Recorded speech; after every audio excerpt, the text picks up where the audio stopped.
ರಾಜ್ಯದಲ್ಲಿ ಏನಾದರೂ ಮಾಡೋಣ. ಆ ಟೈಮಲ್ಲಿ ಬೆಂಗಳೂರು ಬಂದು 2003 ಸ್ವಂತ ಆಫೀಸ್ ಓಪನ್ ಮಾಡಿ ಅಲ್ಲಿಂದ ಇಲ್ಲಿವರೆಗೆ ಮಲ್ಲೇಶ್ವರಂ ಬೆಂಗಳೂರಲ್ಲಿ ನನ್ನ ಆಫೀಸ್ ಇರೋದು. Early to bed and early to rise ಅನ್ನೋ ಒಂದು ಕನ್ಸೆಪ್ಟಲ್ಲಿ ನಾನು ಬದುಕಿ ಬಂದವನು. ಚಾರ್ಟರ್ಡ್ ಅಕೌಂಟೆಂಟ್ ಆಗಿರೋದು ನಿಜ, ಪಟೇಲ್ ಉದ್ಯಮಿ ಅಂತ ನನ್ನನ್ನು ಕರೆಯೋಕ್ಕೆ ಇಷ್ಟಪಡಲ್ಲ. ಆ ಫ್ಯಾಮಿಲಿ ಬಿಸ್ನೆಸ್ಸಲ್ಲಿ ಏನು ಇನ್ಕಮ್ ಬರುತ್ತೋ ಆ ಇನ್ಕಮ್ದು ಒಂದು ಭಾಗನ ನಾವು ಸಮಾಜಕ್ಕಾಗಿ ಹುಡುಕು ಮಾಡಬೇಕಂತ ಒಂದು ಉದ್ದೇಶದಿಂದ ಶ್ರೀ ಸಾಯಿ ಸಮೃದ್ಧ ಫೌಂಡೇಶನ್ ಅಂತ ಒಂದು ಸಂಸ್ಥೆ ಹುಟ್ಟಾಕಿ ದಿನ ಅವನ್ನ 500 ಜನಕ್ಕೆ ಊಟ ಹಾಕಬೇಕು ಅನ್ನೋ ಒಂದು ಪ್ರೋಗ್ರಾಮದ ಭಾಗವಾಗಿ ಸೊಗಡು ಹುಟ್ಟಿದ್ದೀವಿನ. ಸೊಗಡು ಒಂದು ಉದ್ಯಮಿ ಅಲ್ಲ, ಸೊಗಡು ಒಂದು ಪಟೇಲ್ ಅಲ್ಲ, ಒಂದು ಬಿಸ್ನೆಸ್ ಅಲ್ಲ. ನಮಸ್ಕಾರ ಪ್ರಿಯ ವೀಕ್ಷಕರೇ, ನಾನು ನಿಮ್ಮ ಯೋಗೇಶ್. ವಿಜಯ ವಿಶ್ವವಾಣಿ ಯೂಟ್ಯೂಬ್ ಚಾನೆಲ್ಗೆ ನಿಮ್ಮೆಲ್ಲರಿಗೂ ಸ್ವಾಗತ. ಇಂದು ನಮ್ಮ ಜೊತೆ ಒಬ್ಬ ಅತ್ಯಂತ ವಿಶಿಷ್ಟ ವ್ಯಕ್ತಿತ್ವ ಅವರು ಇದ್ದಾರೆ. ಒಬ್ಬ ಯಶಸ್ವಿ ಚಾರ್ಟರ್ಡ್ ಅಕೌಂಟೆಂಟ್, ಸಾಮಾಜಿಕ ಹೊಣೆಗಾರಿಕೆಯನ್ನು ಮನದಟ್ಟು ಮಾಡಿಕೊಂಡು ಉದ್ಯಮಿ ಮತ್ತು ಜನಪ್ರಿಯ ಸೊಗಡು ಹೋಟೆಲಿನ ಮಾಲೀಕರು. ಅಷ್ಟೇ ಅಲ್ಲ, ಮೈಕ್ರೋ ಫೈನಾನ್ಸ್ ಮೂಲಕ ಅನೇಕ ಜನರ ಜೀವನದಲ್ಲಿ ಬೆಳಕಿನ ಕಿರಣ ಆಗಿರುವರು. ಇಂತಹ ಬಹುಮುಖಿ ಪ್ರತಿಭೆ, ಪ್ರಾಮಾಣಿಕತೆ ಮತ್ತು ಪರಿಶ್ರಮದ ನಿಜವಾದ ಸಂಕೇತವಾದ ಶ್ರೀ ಸತೀಶ್ ಚಿಪ್ಪಳಕಟ್ಟಿ ಅವರ ಯಶೋಗಾಥೆಯನ್ನು ತಿಳಿದುಕೊಳ್ಳೋಣ ಇವತ್ತು ನಮ್ಮ ವಿಜಯ ವಿಶ್ವವಾಣಿಯ ಸಂದರ್ಶನದಲ್ಲಿ. ಹಾಗಾದರೆ ಇನ್ನೇಕೆ ತಡ, ಶುರು ಮಾಡೋಣ ಇಂದಿನ ಸೊಗಡು. ಸರ್ ನಮಸ್ಕಾರ. ಸರ್ ನಮಸ್ತೆ. ಸರ್, ಮೊದಲಿಗೆ ನಿಮ್ಮ ಸಣ್ಣ ಕಿರು ಪರಿಚಯ ಮಾಡ್ಕೊಳ್ಳಿ ಸರ್. ಅದಕ್ಕಿಂತ ಮೊದಲು ತಮಗೂ ಹಾಗೂ ತಮ್ಮ ವೀಕ್ಷಕರಿಗೆ ದೀಪಾವಳಿಯ ಶುಭಾಶಯಗಳು. ಧನ್ಯವಾದಗಳು. ನಾನು ಸತೀಶ್ ಚಿಪ್ಪಳಕಟ್ಟಿ ಅಂತ, ನಾನೊಬ್ಬ ಚಾರ್ಟರ್ಡ್ ಅಕೌಂಟೆಂಟ್. ನಾನು ಮೂಲತಃ ಗೋಕಾಕ್ ಅಂತ ಒಂದು ಊರು, ತಾಲೂಕು, ಅದು ಬೆಳಗಾಂ ಡಿಸ್ಟಿಕ್ಕಲ್ಲಿ ಬರುತ್ತೆ, ನಾರ್ತ್ ಕರ್ನಾಟಕದಲ್ಲಿ. ಹುಟ್ಟಿದ್ದು ಬೆಳೆದಿದ್ದು, ವಿದ್ಯಾಭ್ಯಾಸ, ಉದ್ಯೋಗ, ನಮ್ಮ ಫ್ಯಾಮಿಲಿ ಎಲ್ಲ ಇರೋದು ಗೋಕಾಕಲ್ಲಿ. ನಾನೊಬ್ಬ ಎಕ್ಸಿಡೆಂಟಲ್ ಚಾರ್ಟರ್ಡ್ ಅಕೌಂಟೆಂಟ್. ಎಕ್ಸಿಡೆಂಟಲ್ ಚಾರ್ಟರ್ಡ್ ಅಕೌಂಟ್ ಅಂದರೆ ಏನು? ನಮ್ಮದು ಬೇಸಿಕಲಿ ಜ್ಯುವೆಲರಿ ಬಿಸ್ನೆಸ್ ಅಂತೆಲ್ಲ. ಜ್ಯುವೆಲರಿ ಬಿಸ್ನೆಸ್ ಮಾಡ್ತಾ ಮಾಡ್ತಾ ಮಾಡ್ತಾ ನಮ್ಮ ಅಜ್ಜ, ನಮ್ಮ ಮಾವ ಅವ್ರ ಪ್ರೋತ್ಸಾಹದಿಂದ ಬಿಕಾಮ್ ಮಾಡಿದೆ. ನಮ್ಮಲ್ಲಿ ಬಿಕಾಮ್ ಆದ ತಕ್ಷಣ ಒಂದು ಮುಂದೆ ಏನು ಮಾಡಬೇಕು ಅಂತ ಯೋಚನೆ ಮಾಡ್ತಾ ಇದ್ದಾಗ ಯಾಕೆ ಚಾರ್ಟರ್ಡ್ ಅಕೌಂಟೆಂಟ್ ಆಗಬಾರ್ದು ಅನ್ನೋದೊಂದು ಸಲಹೆ ಕೊಟ್ಟರು. ಆ ಸಲಹೆ ಕೊಟ್ಟಾಗ ನಾನು ಪುಣೆಗೆ ಹೋಗಿ ಶ್ರೀ ನಾಡಪುರೋಹಿತ್ ಅಂತ ನಮ್ಮ ಗುರುಗಳು ಅವ್ರ ಕೈಯಲ್ಲಿ ಆರ್ಟಿಕಲ್ ಟ್ರೈನಿಂಗ್ ಎಲ್ಲ ಮಾಡಿ 2003 ನಾನು ಚಾರ್ಟರ್ಡ್ ಅಕೌಂಟೆಂಟ್ ಆದೆ. ಚಾರ್ಟರ್ಡ್ ಅಕೌಂಟೆಂಟ್ ಆದಮೇಲೆ ಪ್ರಾಕ್ಟೀಸ್ ಮಾಡಬೇಕಲ್ಲ, ನನಗೆ ಸುಮಾರು ಆಪ್ಷನ್ ಇತ್ತು. MNC ಕಂಪ್ನಿಯಲ್ಲಿ ಕೆಲಸ ಮಾಡೋ ಅವಕಾಶ ಇತ್ತು, ಪುಣೆದಲ್ಲಿ ಮಹಾರಾಷ್ಟ್ರದಲ್ಲಿ ಕೆಲಸ ಮಾಡೋ ಅವಕಾಶ ಇತ್ತು. ನಾನು ನಮ್ಮ ರಾಜ್ಯದಲ್ಲಿ ಏನಾದರೂ ಮಾಡೋಣ. ಆ ಟೈಮಲ್ಲಿ ಬೆಂಗಳೂರು ಬಂದು 2003 ಸ್ವಂತ ಆಫೀಸ್ ಓಪನ್ ಮಾಡಿ ಅಲ್ಲಿಂದ ಇಲ್ಲಿವರೆಗೆ ಮಲ್ಲೇಶ್ವರಂ ಬೆಂಗಳೂರಲ್ಲಿ ನನ್ನ ಆಫೀಸ್ ಇರೋದು. ಈಗ ಸುಮಾರು 23-24 ವರ್ಷದಿಂದ ಬೆಂಗಳೂರಲ್ಲಿ ನಾನು ಪ್ರಾಕ್ಟೀಸ್ ಮಾಡ್ತಾರೆ. ನಿಮ್ಮ ದಿನಚರಿ ಹೇಗಿರುತ್ತೆ? ನೀವು ಯಾವ ತರ ನಿಮ್ಮ ಕುಟುಂಬಕ್ಕೆ, ನಿಮ್ಮ ಬಿಸ್ನೆಸ್ಗೆ, ಯಾಕಂದ್ರೆ ನೀವು ಒಂದೇ ಬಿಸ್ನೆಸ್ ಅಲ್ಲಿ ಇಲ್ಲ, ಈ ಕಡೆ ಚಾರ್ಟರ್ಡ್ ಅಕೌಂಟೆಂಟ್ ಆಗೋ ಇರ್ತೀರಾ, ಹೋಟೆಲ್ ಬಿಸ್ನೆಸ್ ಇದೆ, ಯಾವ ತರ ನಿಮ್ಮ ದಿನಚರಿ ಇರುತ್ತೆ sir? Early to bed and early to rise ಅನ್ನೋ ಒಂದು ಕನ್ಸೆಪ್ಟಲ್ಲಿ ನಾನು ಬದುಕಿ ಬಂದವನು. ನಮ್ಮ ತಾತ ಹಿಡಿದು ನಮ್ಮ ಮನೆಯಲ್ಲಿ ಬೆಳಗ್ಗೆ ಎದ್ದು ನಮ್ಮ ತಾತನ ಜೊತೆ ನಾನು ವಾಕಿಂಗ್ ಹೋಗ್ತಾ ಇದ್ದೆ. ಅದೇ ಪ್ರಾಕ್ಟೀಸನ್ನು ನಾನು ಇಲ್ಲಿನೂ ಮಾಡ್ತಾ ಇರೋದು. ಅಂದರೆ ಬೆಳಗ್ಗೆ 6:30 ಯೋಗಾಸನ, ಆಮೇಲೆ ಮಾರ್ನಿಂಗ್ ವಾಕು. ಡೈಲಿ ಕಂಪಲ್ಸರಿ ನಾನು ಒಂದು 10,000 ಸ್ಟೆಪ್ನ ನಾನು ಡೈಲಿ ಮಾಡಲೇಬೇಕು. ನಾನು ಎಲ್ಲೇ ಇರಲಿ, ಬೆಂಗಳೂರಲ್ಲಿ, ಡೆಲ್ಲಿ, ಬಾಂಬೆ ಎಲ್ಲಿ ಹೋದ್ರೂ ಸಹ ನನ್ನದೊಂದು ಜಿಮ್ ಕಿಟ್ ಅಂತ ಇದೆ. ಆ ಜಿಮ್ ಕಿಟ್ಟು ನಾನು ಟ್ರಾವೆಲಿಂಗ್ ಕಿಟ್ ಜೊತೆ ಕಂಪಲ್ಸರಿ ಇರುತ್ತೆ. ನಾನು ಎಲ್ಲಿ ಹೋದ್ರೂ ದಿನಕ್ಕೆ 10,000 ಸ್ಟೆಪ್ ಮಾತ್ರ ನಾನು ಮಾಡೇ ಮಾಡ್ತೀನಿ. ಅದಲ್ಲದೆ 1 ಅವರ್ ಯೋಗ ಕಂಪಲ್ಸರಿ, ಮಾರ್ನಿಂಗ್ ಆಗಲಿ ಈವ್ನಿಂಗ್ ಆಗಲಿ ಯಾವಾಗ ಟೈಮ್ ಸಿಗುತ್ತೋ ಆ ಟೈಮಲ್ಲಿ 1 ಅವರ್ ಯೋಗ ಮಾಡಿ ಆ ದಿನ ಸ್ಟಾರ್ಟ್ ಮಾಡೋದು. ದಿನ ಸ್ಟಾರ್ಟ್ ಆದ ತಕ್ಷಣವೇ ನಾನು ಸಾಯಿಬಾಬಾ ಅವರ ಭಕ್ತ. ಜೀವನ ಚರಿತ ಒಂದು ಬುಕ್ ಇದೆ, ಸಚ್ಚರಿತ ಅಂತ. ಅದರಲ್ಲಿರೋ ಒಂದು ಚಾಪ್ಟರ್ನ ಓದಿ ಮುಂದೆ ಬೇರೆ ಕೆಲಸಕ್ಕೆ ಸ್ಟಾರ್ಟ್ ಆಗೋದು. ನಾವೆಲ್ಲ ವೆಜಿಟೇರಿಯನ್, ಮನೆಯಲ್ಲೇ ಬ್ರೇಕ್ಫಾಸ್ಟ್ ಮಾಡ್ತಾರೆ. ನಮ್ಮ ವೆಜಿಟೇರಿಯನ್ ಬ್ರೇಕ್ಫಾಸ್ಟ್ ಇರುತ್ತೆ. ಕೆಲವೊಂದು ಜನ ಜೋಳದ ರೊಟ್ಟಿ ಊಟ ಮಾಡ್ತಾರೆ ಮನೆಯಲ್ಲಿ, ಕೆಲವೊಂದು ದಿನ ಬೇರೆ ಬೇರೆ ಬೇರೆ ವೆಜಿಟೇರಿಯನ್ ಇರೋದ್ರಿಂದ ವೆಜಿಟೇರಿಯನ್ ಬ್ರೇಕ್ಫಾಸ್ಟ್ ಮಾಡಿ ಮನೆಯಿಂದ ಹೊರಟ್ರೆ ಹೋಗೋದಷ್ಟೇ ನಿಜ.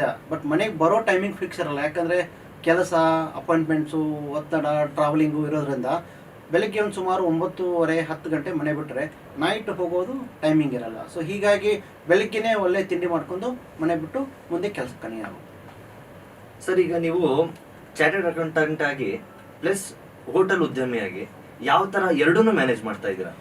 ಆ್ಯಕ್ಚುಲಿ ಚಾರ್ಟರ್ಡ್ ಅಕೌಂಟೆಂಟ್ ಆಗಿರೋದು ನಿಜ, ಹೋಟೆಲ್ ಉದ್ಯಮಿ ಅಂತ ನನ್ನನ್ನು ಕರೆಯೋಕ್ಕೆ ಇಷ್ಟಪಡಲ್ಲ. ಯಾಕಂದರೆ ನಾವು ಉದ್ಯಮಿಯಾಗಿ ಕೆಲಸ ಮಾಡ್ತಾ ಇಲ್ಲ. ಈ ಸೊಗಡು ಅನ್ನೋದು ಏನಿದೆಯಲ್ಲ, ಇದು ಒಂದು ಚಾರಿಟೇಬಲ್ ಎಂಟಿಟಿ.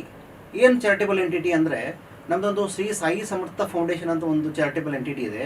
ಅದು ಫ್ಯಾಮಿಲಿ ಫಂಡೆಡ್ ಟ್ರಸ್ಟ್ ಅಂತ ಅನ್ಕೊಳ್ಳಿ ನೀವು.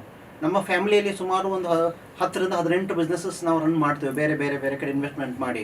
ಆ ಫ್ಯಾಮಿಲಿ ಬಿಸ್ನೆಸ್ಸಲ್ಲಿ ಏನು ಇನ್ಕಮ್ ಬರುತ್ತೋ ಆ ಇನ್ಕಮ್ದು ಒಂದು ಭಾಗನ ನಾವು ಸಮಾಜಕ್ಕಾಗಿ ಮುಡುಪು ಮಾಡಬೇಕಂತ ಒಂದು ಉದ್ದೇಶದಿಂದ ಶ್ರೀ ಸಾಯಿ ಸಮೃದ್ಧ ಫೌಂಡೇಶನ್ ಅಂತ ಒಂದು ಸಂಸ್ಥೆ ಹುಟ್ಟಾಕಿ ಆ ಸಂಸ್ಥೆಯಲ್ಲಿ ಅನ್ನದಾನ ಮಾಡೋದೊಂದು ಸ್ಕೀಮ್ ಇದೆ.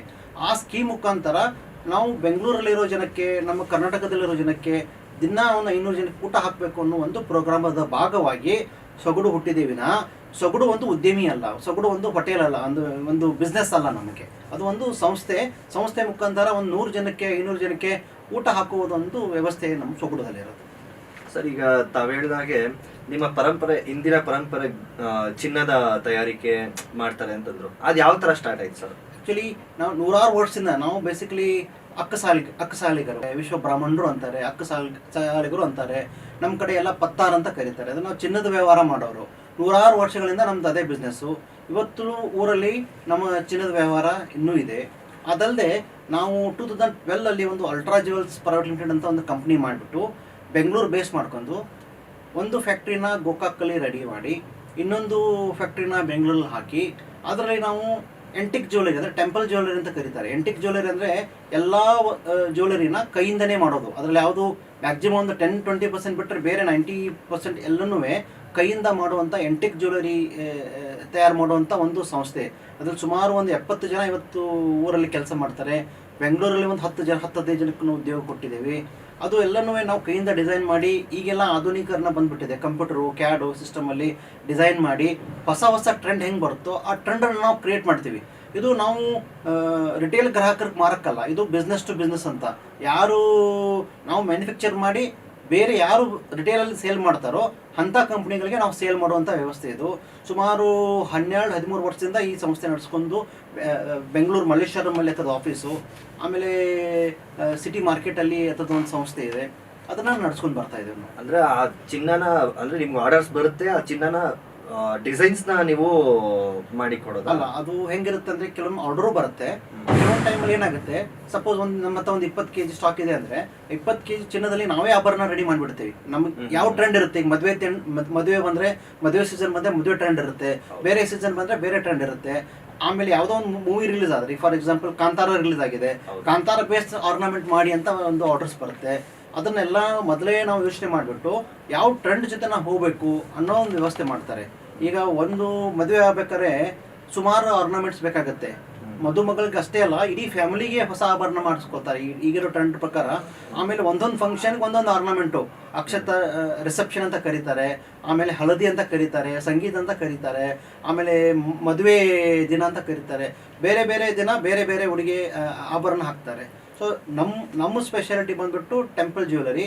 ಮೇನ್ ಏನು ಮದುವೆ ಇರುತ್ತೆ, ರಿಸೆಪ್ಷನ್ ಇರುತ್ತೆ, ಆ ರಿಸೆಪ್ಷನಲ್ಲಿ ಟ್ರೆಡಿಷ್ನಲ್ ಸೌತ್ ಇಂಡಿಯನ್ ಮದುವೆಯಲ್ಲಿ ಏನೇನು ಆಭರಣ ಹಾಕ್ಬೋದು ಅಂಥ ಆಭರಣಗಳನ್ನು ನಾವು ತಯಾರು ಮಾಡಿ ನಾವೇನು ಮಾಡ್ತೀವಿ, ಸುಮಾರು ಒಂದು 10-15 kg 20 kg ಸ್ಟಾಕ್ ರೆಡಿ ಇದ್ದರೆ ಎಲ್ಲ ಸ್ಟಾಕ್ನ ಹೋಗಿ ಬೇರೆ ರಿಟೇಲರ್ ಹತ್ರ ಡಿಸ್ಪ್ಲೇ ಮಾಡ್ತಾರೆ. ನೋಡಿ ಸ್ವಾಮಿ, ನಮ್ಮ ಹತ್ರ ಇಷ್ಟು ಸ್ಟಾಕ್ ಇದೆ, ನಿಮಗೆ ಯಾವ್ದು ಬೇಕೋ ನೀವು ತೊಗೊಳ್ಳಿ. ಯಾವುದೋ ಒಂದು ಎಕ್ಸ್ ಜ್ಯುವೆಲರ್ ಹತ್ರ ಹೋದರೆ ಅವರು ಹೇಳ್ತಾರೆ, ನನಗೆ ಇದೊಂದು ಇರಲಪ್ಪ, ಇದೊಂದು ಇರಲಿ, ಇದು ಒಂದು 2 kg ಅವ್ರು ಸೆಲೆಕ್ಟ್ ಮಾಡ್ತಾರೆ. ನೆಕ್ಸ್ಟ್ ಬೇರೆ ಹತ್ರ ಡಿಸ್ಪ್ಲೇ ಮಾಡ್ತೀವಿ. ಸೊ ನಮ್ಮದೇ ಡಿಸೈನ್ ಇರೋದ್ರಿಂದ ಯುನಿಕ್ನೆಸ್ ಇರುತ್ತೆ. ಆಮೇಲೆ ಅದರಲ್ಲಿ ನಮ್ಮಲ್ಲಿ ಸ್ವಂತ ಡಿಸೈನರ್ಸ್ ಇದ್ದಾರೆ. ನಮ್ಮ ತಮ್ಮ ವಿನೋದ್ ಅಂತೇಳಿ ಇದನ್ನು ಸಂಸ್ಥೆ ನಡೆಸ್ಕೊಂಡು ಬರ್ತಾರೆ. ಅವರು ಸ್ವತಃ ಸಾಫ್ಟ್ವೇರ್ ಇಂಜಿನಿಯರು. ಸೊ ಹೀಗಾಗಿ ಟ್ರೆಡಿಷ್ನಲ್ ಬಿಸ್ನೆಸ್ನ ಕಾರ್ಪೊರೇಟ್ ಲೆವೆಲಲ್ಲಿ ಯಾವ ಥರ ಮಾಡಬೇಕಂತ ಒಂದು ಯೋಚನೆ ಮಾಡಿ, ಆಮೇಲೆ ಏನಾಗಿದೆ, ಈ ಅಕ್ಕಸಾಲಿಗರು ನೋಡಿ ಇವತ್ತು ಎಷ್ಟೋ ಜನ ಈ ಕಸಬು ಬಿಟ್ಟು ಬೇರೆ ಕಡೆ ಹೋಗ್ತಾ ಇದ್ದಾರೆ. ಯಾಕಂದರೆ ರೆಮ್ಯುನಿಟಿ ಆಗಿ ಉಳಿದಿಲ್ಲ. ಈಗ ಏನು ಮಷಿನರಿ ಬಂದಿದೆ, ಟೆಕ್ನಾಲಜಿ ಬಂದಿದೆ, ಅದಕ್ಕೆ ನಾವು ಅಡಾಪ್ಟ್ ಆಗೋಕ್ಕೆ ಸಾಧ್ಯ ಆಗ್ತಾ ಇಲ್ಲ. ಯಾಕಂದರೆ ಆ ಟೆಕ್ನಾಲಜಿನೇ ಇಲ್ಲ ನಮ್ಮಲ್ಲಿ. ಆಮೇಲೆ ಬೇರೆ ದೇಶದಿಂದ ಬಂದವರು, ಬಾಂಗ್ಲಾದೇಶದಿಂದ ಬಂದವರು, ಅವರೆಲ್ಲ ಕಾರಿಗಾರ ಅಂತ ಕರೀತಾರೆ, ಲೇಬರ್ಸು. ಅವರು ಬಂದು ಇವತ್ತು ಡಾಮಿನೆಂಟ್ ಆಗಿದ್ದಾರೆ. ಅವ್ರ ಜೊತೆ ಕಾಂಪಿಟೇಷನ್ ಮಾಡಿ ಹಳೆ ಕಸುಬು ನಂಬಿ ಏನು ಬದುಕಿದ್ದಾರೆ ಭಾರತದಲ್ಲಿ, ಅಂಥವ್ರಿಗೆ ನಾವು ಒಂದು ಪ್ರೋತ್ಸಾಹ ಕೊಡಬೇಕಂತ ತಿಳಿದ್ಬಿಟ್ಟು ನಮ್ಮವ್ರನ್ನ ನಾವು ಪ್ರೋತ್ಸಾಹ ಮಾಡಿ ಅವರಿಗೆ ಮನೆ ಕಸಬನ್ನು ಬಿಡಬಾರ್ದಪ್ಪ ಅಂತ ಹೇಳಿ ಪ್ರೋತ್ಸಾಹ ಮಾಡಿ ಇದನ್ನ ಸಂಸ್ಥೆ ಮಾಡಿರೋದು ನಾವು. ಸರ್, ನಿಮಗೆ ಈ ಕೆಲಸಗಳು ಬಿಟ್ಟು ಬೇರೆ ಹವ್ಯಾಸ ನಿಮ್ಗೆ ಯಾವ್ದು ಇಷ್ಟ ಸರ್? ನನಗೆ ಬ್ಯಾಡ್ಮಿಂಟನ್ ಅಂದರೆ ಭಾರಿ ಇಷ್ಟ. ನಾನು ಸ್ಕೂಲ್ ಟೈಮಲ್ಲಿಯೂ ಸಹ ಟೇಬಲ್ ಟೆನ್ನಿಸು ಹಾಗೂ ಬ್ಯಾಡ್ಮಿಂಟನ್ ಆಲ್ಮೋಸ್ಟ್ ಡಿಸ್ಟಿಕ್ ಲೆವೆಲ್ವರೆಗೆ ನಾನು ಪಾರ್ಟಿಸಿಪೇಟ್ ಮಾಡಿದ್ದೇನೆ. ಅದ್ಬಿಟ್ರೆ ವಾಕಿಂಗು, ಅದ್ಬಿಟ್ರೆ ದೇಶ ಸುತ್ತೋದು. ನಾನು ಸುಮಾರು 50ಕ್ಕೂ ಹೆಚ್ಚು ನಾನು ದೇಶ ತಿರುಗಿದ್ದೀನಿ. ನಾನು ಹೋಗೋದು ಯಾವುದೋ ಮ್ಯೂಸಿಯಂ ನೋಡೋಕ್ಕೆ, ಯಾವುದೋ ಒಂದು ಏನೋ ಹಿಸ್ಟಾರಿಕಲ್ ಪ್ಲೇಸ್ ನೋಡೋಕ್ಕಲ್ಲ. ನಾನು ಹೋಗೋದು ರೆಸ್ಟ್ ಮಾಡೋಕ್ಕೆ. ರೆಸ್ಟ್ ಮಾಡ್ತಾ ಮಾಡ್ತಾ ಆ ದೇಶದ ಕಲ್ಚರು, ಆ ದೇಶದಲ್ಲಿ ಏನು ವಿಶೇಷ ತಿಂಡಿಗಳು ಇದೆ ಅದ್ರ ಬಗ್ಗೆ ಸ್ಟಡಿ ಮಾಡೋಕ್ಕೆ. ಆ ಹವ್ಯಾಸದಿಂದ ಸುಮಾರು ಒಂದು 50ರಿಂದ 70 ದೇಶ ನಾನು ಇಲ್ಲಿವರೆಗೆ ಹೋಗಿ ಬಂದಿದ್ದೆ. 70 ದೇಶ ಸುಮಾರು.